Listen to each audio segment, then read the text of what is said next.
Vamos a la palabra de nuestro buen y gran Señor. En la mañana de hoy vamos a abrir nuestras Biblias en Efesios capítulo número 4, Efesios capítulo número 4, y vamos a leer una sola frase, Efesios 4, 31, Efesios 4, 31. Quítense de vosotros toda amargura, ahí nos vamos a centrar, enojo, ira, gritería y maledicencia y toda malicia.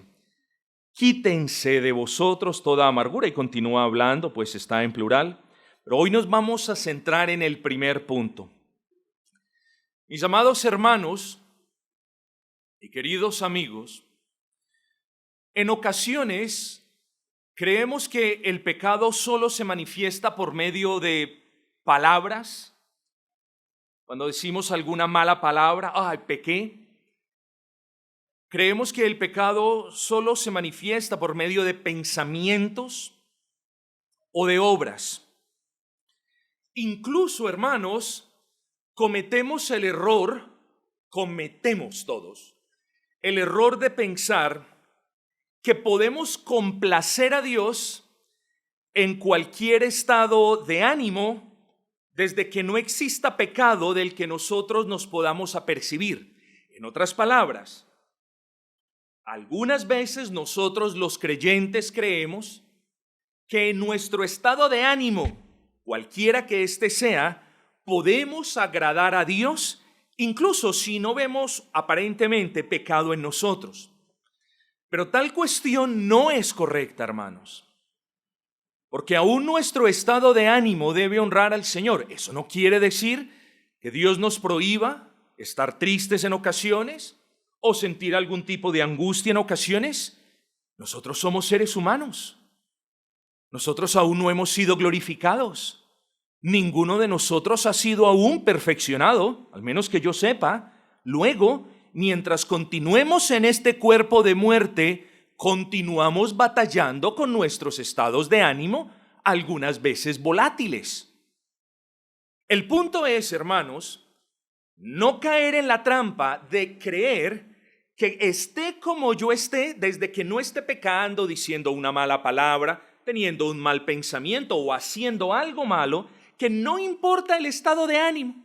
No importa el estado de ánimo con el que yo venga a la iglesia, no importa. No importa el estado de ánimo con el que yo sirva al Señor, no importa. O con el que yo me pare a predicar delante de ustedes. Claro que importa, hermanos. Porque el estado de ánimo también puede glorificar o vituperar el nombre del Señor. No podemos caer en este error entonces. Pero lo anterior no siempre es correcto, pues aún podemos pecar en contra del Señor con nuestra actitud.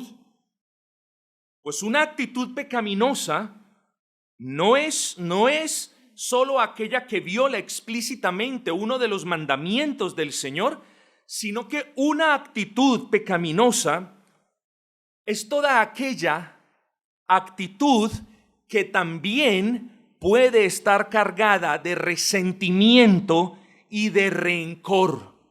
Y esa actitud es pecaminosa, ustedes ya bien lo saben. Una actitud pecaminosa no halla ni paz, ni sosiego, ni consuelo, ni esperanza, y en una actitud pecaminosa también deshonramos el nombre del Señor, habiendo hecho las salvedades iniciales, que somos seres humanos, que un día nos entristecemos, que un día estamos tristes, otro día estamos un poquito ansiosos por esto o aquello. Lo que no se puede permitir es que esas cuestiones dominen nuestra vida, hermanos. Luego, dejemos ese punto en claro, no solamente cada uno de nosotros es llamado a honrar al Señor en palabra, en pensamiento y en obra en lo que hacemos o incluso en lo que dejamos de hacer, sino que también, hermanos, somos llamados a honrar al Señor con nuestra actitud y con nuestro estado de ánimo. Debemos tener eso en cuenta. Tengamos cuidado de que ninguno de nosotros, hermanos, seamos los tristes poseedores de una raíz de amargura. Mucho cuidado con eso. que ninguno de nosotros sea el triste poseedor de una raíz de amargura. ¿Por qué? Porque la amargura es el ácido que corroe su alma. La amargura tiene la potestad de corroer su alma hasta volverla la más miserable de todas las almas. La amargura es como el ácido que va cayendo sobre un metal, y si usted no quita el ácido a tiempo, al metal le sale el hueco. Luego, hermanos, debemos guardar nuestros corazones, hermanos, porque una raíz de amargura también tiene la potestad de acabar con el gozo del Espíritu Santo. Tengamos cuidado de no ser unos amargados, pues de no tener cuidado con este asunto, de nuevo, fácilmente podremos llegar a ser los más miserables de todos los mortales, como si no tuviésemos esperanza, como si no tuviésemos un Dios que responda a nuestras oraciones, como si no tuviésemos un Señor que nos perdona los pecados. Cuando nosotros vivimos en amargura, estamos viviendo en pecado. No lo mire como un estado de ánimo, es que no, cuando vivimos en amargura, vivimos en pecado. Eso es lo que dice el apóstol en el versículo 31. Quítense de vosotros toda amargura, enojo, ira, gritería y maledicencia y toda malicia. Vamos a dejar hasta ahí. Quítense de vosotros toda amargura. Vamos a concentrarnos en ese punto. Este es el sermón de la miniserie Pecados Típicos del Viejo Hombre. Esta es la sexta parte. Hemos hablado de las mentiras, hemos hablado de la ira, del robo, de las palabras inoficiosas, del contristar al Espíritu Santo, y hoy vamos a hablar del pecado de ser una persona amargada. Quiero abordar este sermón de una manera sumamente sencilla, y para tal propósito propongo que exploremos el significado de la palabra amargura en su sentido original y luego en su sentido más aplicativo y contemporáneo, digámoslo así. En primer lugar, ¿qué significa la palabra amargura? La palabra amargura, en algunos textos antiguos, no necesariamente bíblicos, esta palabra se usaba hace muchísimos miles de años como algo que proyectaba la idea de algo punzante y venenoso. Piense en el dolor que produce la picadura de una abeja. Su aguijón es punzante y el líquido que sale por su aguijón es venenoso y produce dolor. Hagamos entonces eso. Pensemos en primer lugar, pensemos en la amargura como esa cosa punzante que produce veneno y que lastima. Bueno, así como la abeja tiene la capacidad de causarnos dolor si nos entierra su aguijón, así también son las palabras que provienen de un corazón amargado. Ese es el primer sentido que le debemos dar a la palabra. Así las palabras de un corazón amargado. Un corazón amargado, mis amados hermanos, es un corazón que desenfunda su lengua para causar dolor en la otra persona. Es un corazón malicioso que sabe que lo que va a decir a continuación le va a causar molestia o dolor. Ahí se da cuenta que usted es una persona amargada, ahí. Cuando usted, antes de desenfundar la lengua, usted ya está cocinando el pensamiento y ya sabe que lo que va a decir va a causar puya, molestia o incomodidad o daño a la otra persona. Ahí se da cuenta que usted es una persona amargada. Entonces, en primer lugar, dejemos esto en claro para que ahora procedamos a la segunda explicación.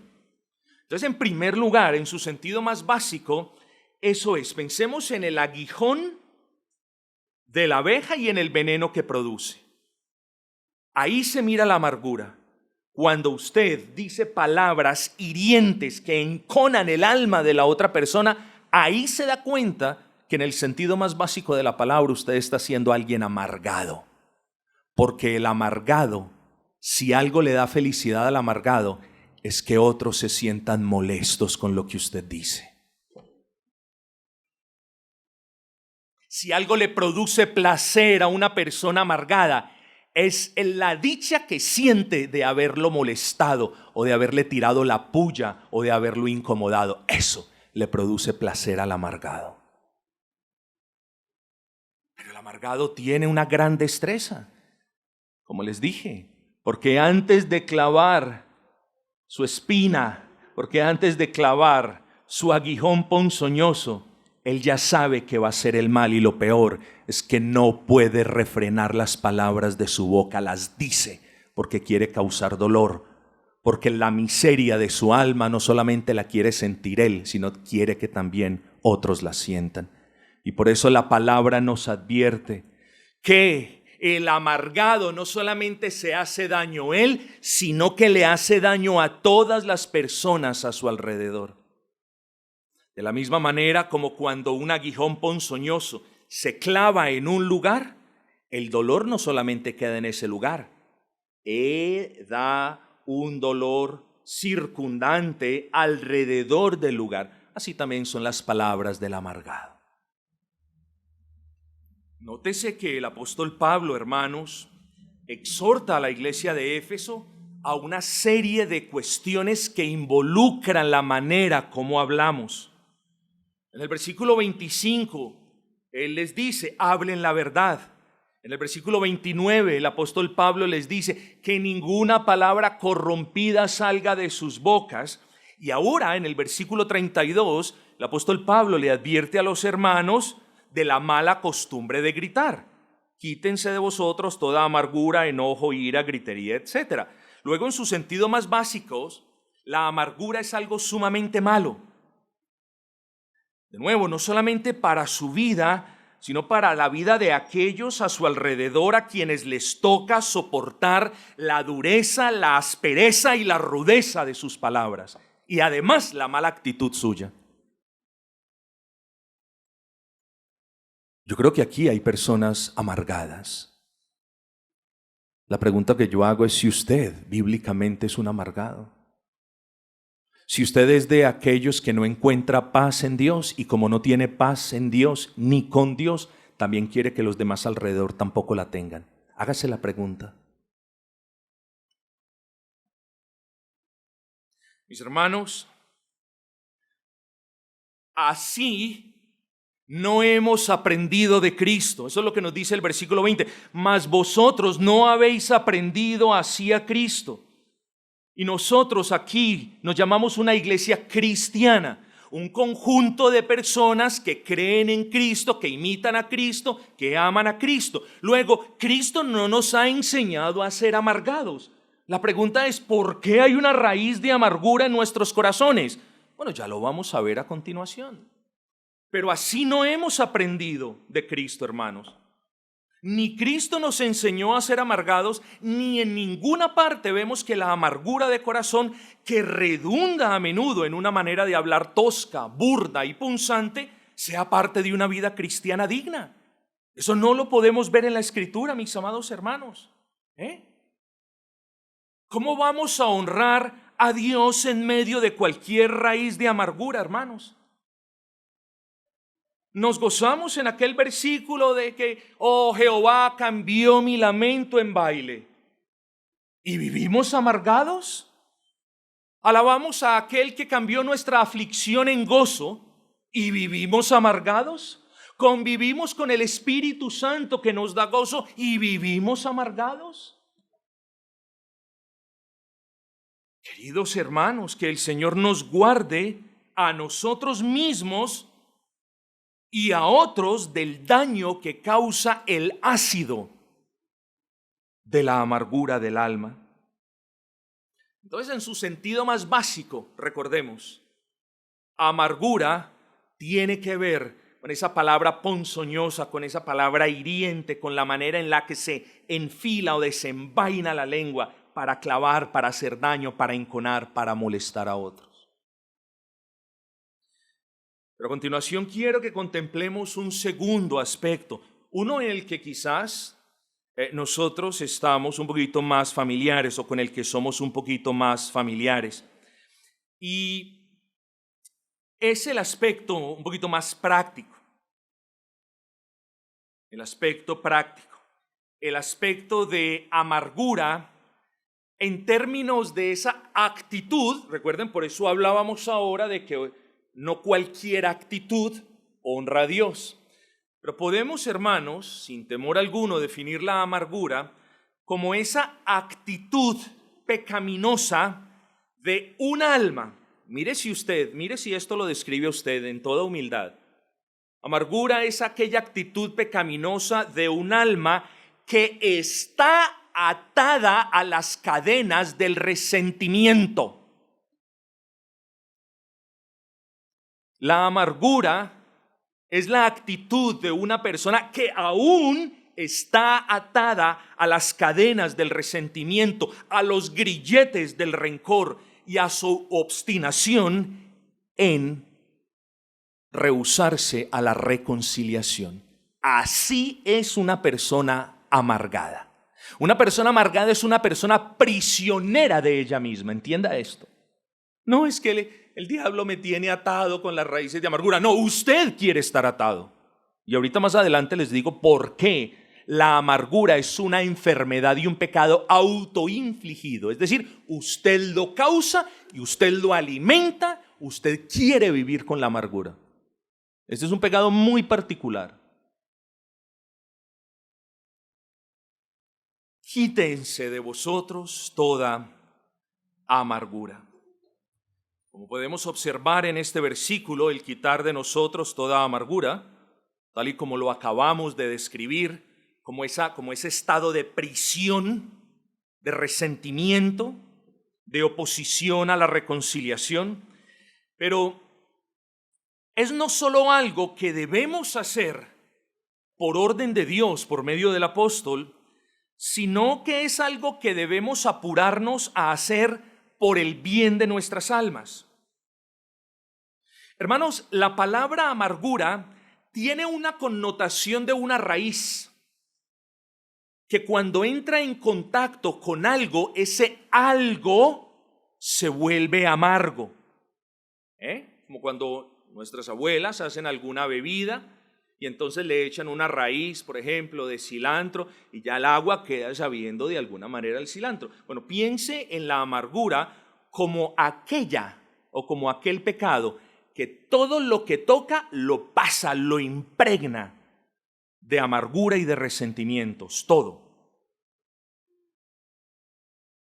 Hermanos, en ocasiones las personas le dicen amargada a otras. Esto es lo más curioso, le dicen amargada a otras porque no hacen lo que ellos hacen o porque no se ríen. Este tan amargado. No se ríen de los malos chistes que ellos hacen. O porque simplemente las otras personas son personas serias y parcas y no se ríen a menudo. Mire, tan amargado esta persona. No. Esos no son los amargados, hermano. Si usted usa el término amargado de esa manera, lo está usando muy mal. Nosotros nos debemos enfocar en el sentido bíblico. Una persona amargada es alguien cuya imagen, eso es lo que usted debe pensar, es alguien que está atado a las cadenas del resentimiento con heridas que él aún quiere tener. Queridos hermanos, ¿quién de nosotros tiene una herida y no se ocupa en limpiarla, en cuidarla, en enjabonarla, en protegerla? Todos lo hacemos. Pero sucede que la persona amargada mira su herida y en vez de moverse a pedir el bálsamo divino para calmar el dolor de esa herida, a la persona le gusta ver esa herida, sentir esa herida y continuar teniendo esa herida, porque eso le alimenta la amargura de su corazón. ¿Usted sabía que una persona amargada quiere ser más amargada?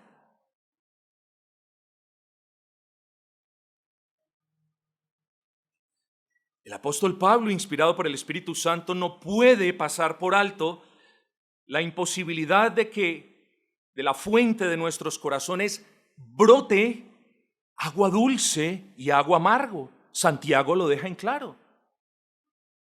Recuerden lo que dice Santiago. ¿Acaso alguna fuente hecha por una misma abertura, agua dulce y amarga? ¿Entendió usted eso? De nuestros corazones, hermanos, o brota lo uno o brota lo otro, no brotan las dos de manera intermitente. ¿Cuál brota de su corazón? No brotan las dos de manera intermitente. No, una. ¿Acaso alguna fuente? Es una pregunta retórica cuya respuesta es no, no hay ninguna fuente. ¿Acaso algún corazón cristiano o de un corazón cristiano brota a la vez agua dulce y amargura? ¿Brota gracia dulce y hiel amarga? Hermanos, no podemos decir que no estamos contristando al Espíritu Santo si usted persiste en ser una persona resentida o rencorosa. O en términos de nuestro texto, no podemos decir que no estamos contristando al Espíritu Santo si usted es una persona amargada, hermanos. A menudo las personas permiten que crezcan en ellas raíces de amargura a causas de diferentes razones. Hay personas amargadas en la vida. Espero que no exista cristiano, pero quizás usted sea. Hay personas amargadas en la vida porque no tienen lo que quieren. Eso causa amargura. Es como el niño pequeño. Quiero esto. El papá le dice no lo va a tener. El niño se amarga, le da el berrinche, está de mal genio, se va a dormir, se levanta aburrido y ta. A diferencia del niño, a nosotros no se nos pasa. Cuando los adultos o algunos quieren algo, se obsesionan con algo y no lo tienen, se vuelven personas amargadas. Segundo, hay incluso creyentes que pasan por tiempos de amargura en sus corazones. ¿Por qué? Porque se oponen por cualquier razón que desconocemos, se oponen a una reconciliación. Me explico. La persona que ahora sufre de amargura, alguna vez fue ofendida por su esposo, por su esposa, por su hijo, etcétera. Y la persona prefiere vivir con su amargura de corazón, con ese ácido que corroe su alma, con ese resentimiento que se lo va carcomiendo, que buscar la reconciliación aún con el que tuvo la culpa. Nosotros somos cristianos, hermanos, y así la culpa no haya sido nuestra, nosotros tenemos que buscar la reconciliación con el prójimo en tanto se pueda procurar. No permita que ninguna raíz de amargura crezca en su corazón, porque voy a estar amargado hasta que ésta no me pida perdón por lo que me hizo. Tenga cuidado con eso. Así no se comportan los cristianos, hermanos.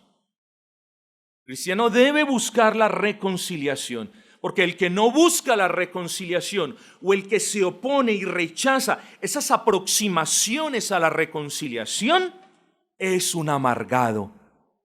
Y honestamente, hermanos,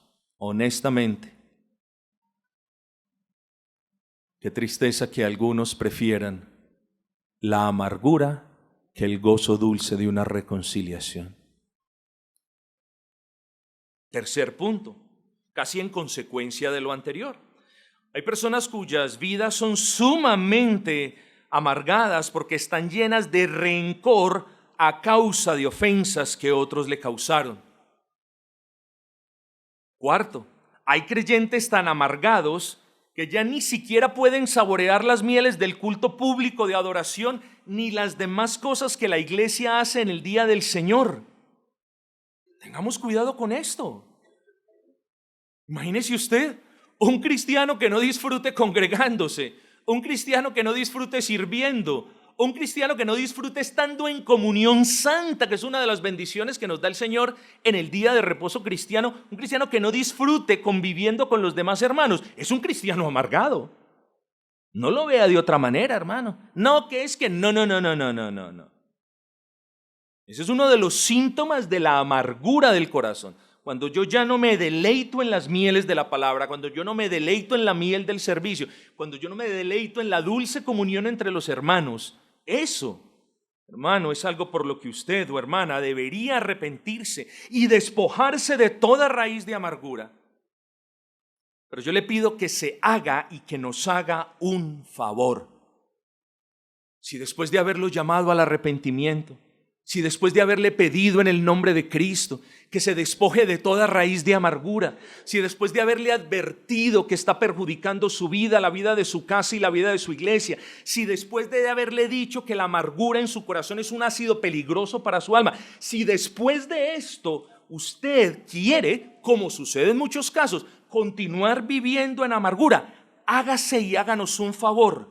No nos amargue con su resentimiento. No contamine la iglesia, porque esa es una de las advertencias del apóstol Pablo, hermanos. No contamine la iglesia. Mucho cuidado. No dañe el gozo que la inmensa mayoría de nosotros sentimos en el día del Señor. Quinto, hay personas amargadas porque sienten lástima por sí mismas. ¿Ah?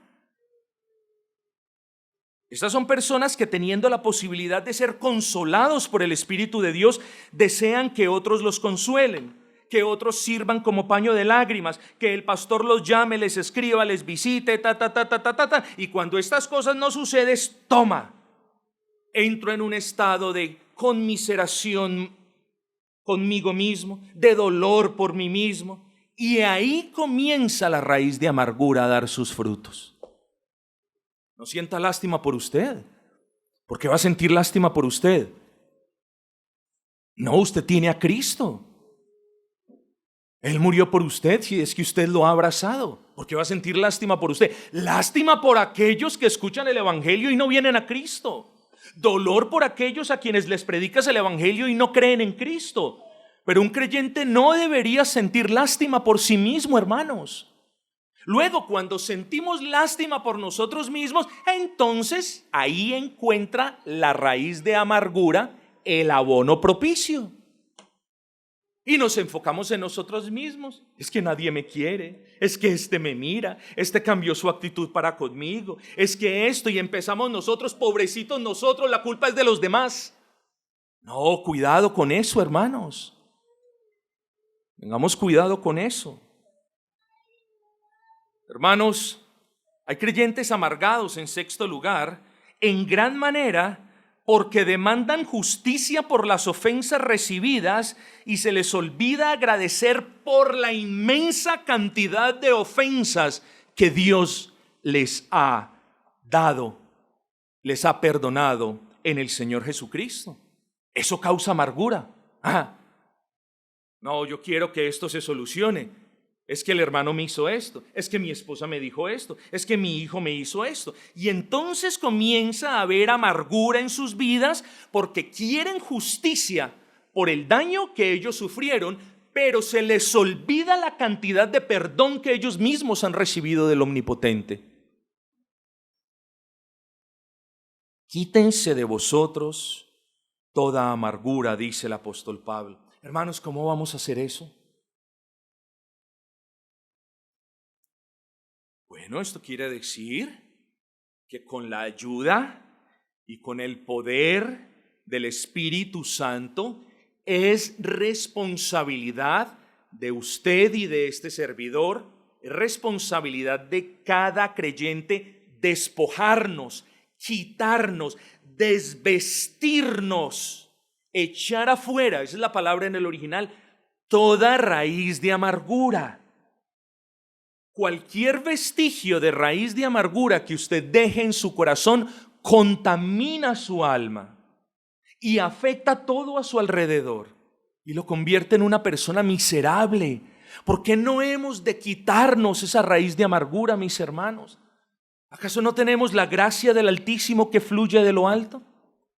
¿Acaso no nos damos cuenta que contristamos el Espíritu Santo si vivimos de manera amargada? No, el apóstol Pablo le da la orden a los hermanos de la iglesia de Éfeso, y por ende a nosotros. Despojémonos porque es nuestra responsabilidad. Luego, la persona que vive amargada, que vive rencorosa, que vive atada a ese resentimiento, no se da cuenta que los grilletes no están asegurados ni que sus cadenas tienen candados. Solo si abren los ojos de su fe y se dieran cuenta que con un poco de gracia pueden dejar las cadenas de la amargura y con un poco de más gracia pueden perdonar cualquier ofensa que los hombres le hayan hecho. Solo si nosotros los creyentes tuviésemos un poco más de fe, solo si tuviésemos la gracia de ver un poco más la luz de nuestro Señor, nos daríamos cuenta que podemos abandonar esas raíces de amargura que nos tienen atados. ¿Por qué? Porque el Espíritu Santo está con nosotros, mis amados hermanos. Porque la amargura no es una sensación ni una actitud normal en el creyente. Sí, tenemos altos y bajos anímicos y todos los tenemos, unos con más desafíos que otros, lo aceptamos. Pero hermanos, no podemos decir somos cristianos y somos unos amargados. Es decir, soy un cristiano amargado. Eso no se puede, hermanos. Son palabras mutuamente excluyentes. La una no puede convivir al lado de la otra. No puede, hermanos. Así que con el poder del Señor, hermanos, solamente basta que el Señor nos conceda un poco de gracia y que Él nos traiga delante de la cruz y que podamos ver que en realidad la amargura es un pecado que le deshonra, que contrista al Espíritu Santo. Basta que nosotros nos acerquemos al Señor, hermanos, y pidamos perdón por esto, y allí tendremos todo el perdón que nuestras almas necesitan. Hemos ofendido al Señor, hemos amargado la vida de nuestras esposas, hemos amargado la vida de nuestros hijos, de nuestros familiares y lamentablemente algunas veces la vida de la iglesia. Vengamos al Señor, hermanos, y pidámosle que quite de nosotros, que nos muestre esa raíz de amargura, y nosotros con el poder del divino huésped que mora en nosotros podemos hacerlo. La amargura es un pecado autoinfligido porque en cierta manera está en nosotros querer vivir amargados o no querer vivir más amargados. ¿Y cómo nos llama a andar el Señor, hermano? No nos llama a estar gozosos en todo tiempo. No nos llama en Filipenses a regocijarnos una y otra vez. ¿Qué cosa tan horrible que ahora usted esté en una raíz de amargura? Cuando lo que el Señor quiere es que vivamos en gozo, hermanos. Aún en medio de las circunstancias difíciles, mis amados. Sí, corcoviamos, sí, de vez en cuando lloramos, pero hermanos, debemos vivir en gozo porque nuestro Dios no nos salvó porque tuvo que hacerlo, sino porque quiso hacerlo. Y la manera como nos salvó nuestro Dios fue gozosa. Como nosotros, habiendo recibido la salvación que Él procuró con gozo, ¿cómo nosotros vamos a vivir para Él vidas miserables y amargadas y resentidas? Tengamos cuidado, mis amados hermanos. Es responsabilidad de cada uno de nosotros despojarnos de este resentimiento autocausado.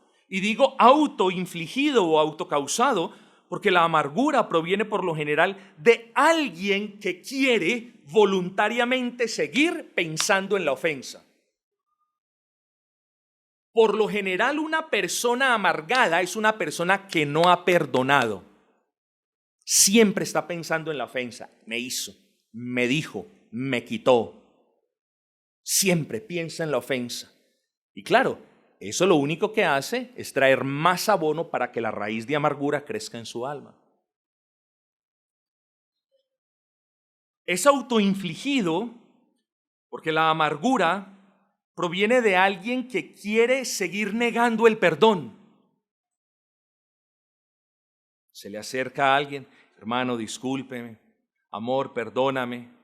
Pero la persona amargada se resiste a perdonar. No, pastor. Hermanos, si voy a tocar un tema delicado.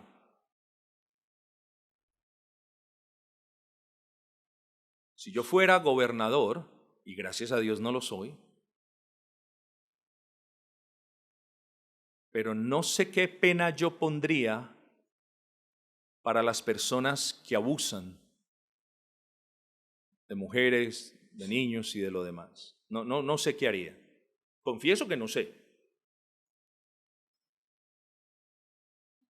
Pero por una cierta razón el Señor me lleva en esta mañana a hablar de este punto.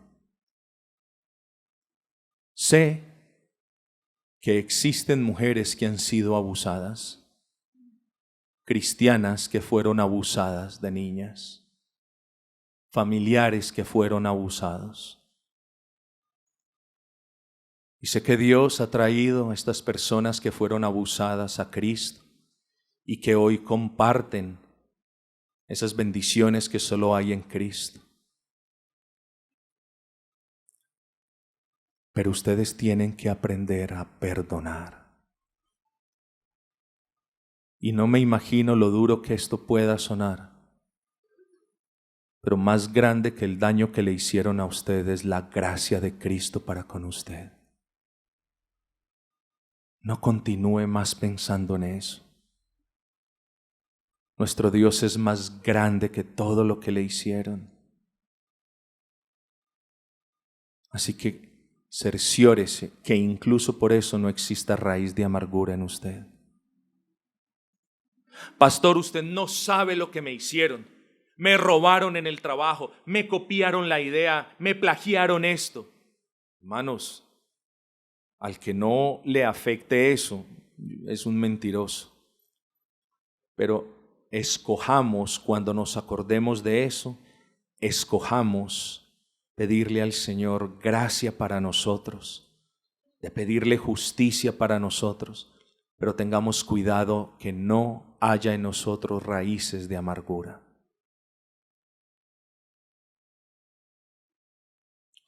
La amargura persiste porque alguien simplemente quiere continuar sintiendo autocompasión y pesar por sí mismo. Hermanos, necesitamos al Espíritu Santo de Dios y esta es la razón. Solo el componente del fruto del Espíritu, y hablo particularmente del gozo del Espíritu, solo el gozo del Espíritu podrá disolver el amargor que puede haber en su vida. Solo el gozo del Espíritu disuelve toda raíz de amargura. ¿Por qué? ¿Cómo lo digo? Porque ustedes deben recordar lo que sucedió en las aguas de Mara, en unas aguas amargas, hermanos. ¿Y qué sucedió en esas aguas amargas? Que el Señor le mostró unos árboles a Moisés, y estos árboles entonces fueron cortados y echados a las aguas amargas. ¿Y qué sucedió? Bendición, agua dulce, para que el pueblo bebiera. Así nosotros, hermanos, si el gozo del Espíritu Santo aumenta en nuestros corazones, la amargura entonces se tiene que disolver por un mero principio bíblico, hermanos. Busquemos el gozo del Señor, pidámosle al Señor que nos conduzca al gozo. Hermanos, ay de aquel que teniendo al Espíritu viviendo en él, prefiere vivir amargado. Es lo que decíamos la semana pasada, es como si alguien quisiera vivir contristando al Espíritu Santo. Hermanos, tenemos el Dios viviendo en nosotros, a Cristo con nosotros y al Padre por nosotros. Pidámosle, hermanos, que no levanta, ay Señor, levanta mi ánimo. No, hermano, esto no es mucha cuestión de ánimo. Esto es cuestión, hermanos, de ser levantados para la gloria de Dios y nosotros testificar de manera gozosa que no somos hijos de un Dios miserable, hermanos. Somos hijos de un Dios que nos ama, que nos salvó con gozo y que lo que demanda es que nosotros seamos obedientes, no a regañadientes, sino también obedientes con gozo. Miren el Señor cómo bendice al dador alegre. Bueno, proyectemos esa idea. Cómo el Señor bendice al que se congrega alegremente. Cómo el Señor bendice al que sirve alegremente. Hermanos, que en ninguno de nosotros exista esa raíz de amargura. Ay del amargado, hermanos, ay del que lucha en contra de la corriente de la reconciliación y del perdón. Es como un náufrago angustiado que se rehúsa a atrapar el salvavidas que le dará paz y gozo. No nos rehusemos, hermanos. No nos rehusemos a esa lucha que tenemos enfrente de nosotros, de dejar, como dice el apóstol, toda amargura, toda amargura. Me lamento, hermanos, por las personas que prefieren las cadenas de resentimiento y las cadenas de amargura. Parece que sintieran placer al recordar todo lo malo que les ha pasado en la vida. Me hicieron esto, me dijeron esto, me robaron esto, usted no se imagina, usted no sabe. Y hágale, es como los chiitas que se latigan. Tan. Esa amargura no le agrada al Señor, hermanos. En el perdón hay gozo. Y pese a que esta frase fue muy exagerada y mal usada, en el perdón hay paz y liberación también, hermanos. En el verdadero perdón. Quítense de vosotros toda amargura, dice el apóstol Pablo. Pidámosle a Dios Padre que nos conceda más de la llenura, de la presencia de su Santo Espíritu. Y nosotros, conscientes y apercibidos de esa presencia en nosotros, hermanos, procuremos no contristarlo, hermanos. Si usted busca de la llenura del Espíritu Santo, si usted procura la llenura del Espíritu Santo, usted entonces va a ver cómo su amargura disminuye hasta desaparecer. Ese es un pecado que puede desaparecer del todo de nuestras vidas. Busquemos pues ese remedio divino con gozo, mis amados hermanos, y despojémonos de esas cadenas de resentimiento que quizás tienen atado a varias personas. Vengamos delante del Señor y pidámosle que nos conceda el gozo de su Espíritu, mis amados hermanos.